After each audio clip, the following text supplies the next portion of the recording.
Okay, just a little background information about charges of things, of materials. So this is an atom. We'll say, I'm going to draw it like this. This is an atom. This is a nucleus, and it's made up of, let's see, positive 3, 4.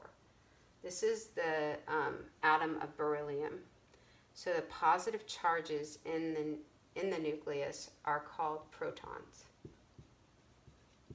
And then it has negative charges outside of it, and they kind of 2, 3, 4. They only have 4.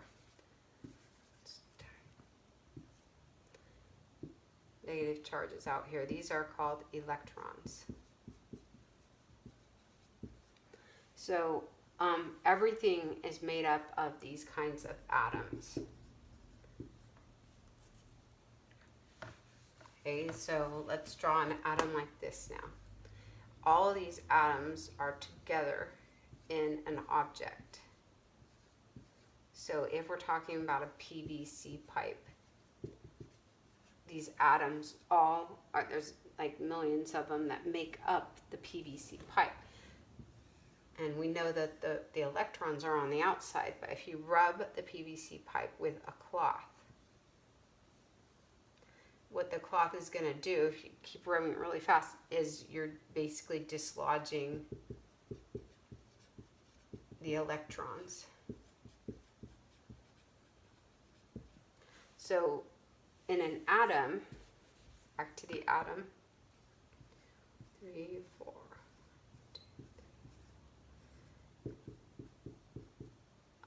This atom with 4 electrons on the outside, this is balanced because we have 4 protons and 4 electrons.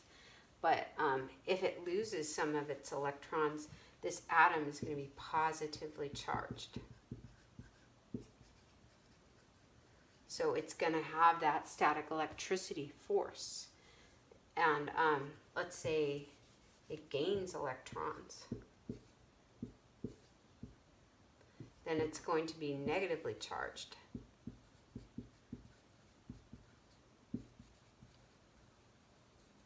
So again, you'll have a static electricity force, but it's a negative charge. So it'll attract other things that are positively charged. So the negative charge always attracts other things with positive charge. But if they're both if both things are negatively charged, then they'll repel. So this was attract, and this is repel. And just like a magnet, also positive charges will repel each other. So if we create a positive charge here, it's going to repel things. Like, let's say that piece of plastic. Whenever we bring the PVC pipe close to it, it like goes away, which is what happened, right? It floats away and goes in an opposite direction. That would mean that this is also positively charged. But there are other things that this would stick to. Like a balloon, let's take the example of the balloon. When we rub the balloon on our hair, then the balloon would stick to the wall. So that would mean that the wall, I'm not sure which one was positive and which one was negative. Maybe we rubbed the negative off, and so this was positively charged, and the wall was negative charged. So these two things would be attracted, and now suddenly the balloon is sticking to the wall, right? Doing something that we normally would think, oh, that doesn't happen. You know, balloons just don't stick to a wall.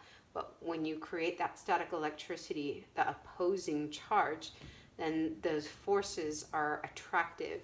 And yeah, the balloon will stick to the wall. And it's because this is such light mass. And the static electricity force is greater. And so we have that going. And eventually, the balloon will fall down. As most likely those charges, the balloon probably, regains its charges that it's lost, and then it no longer has the attraction because both the balloon and the wall now have a neutral charge.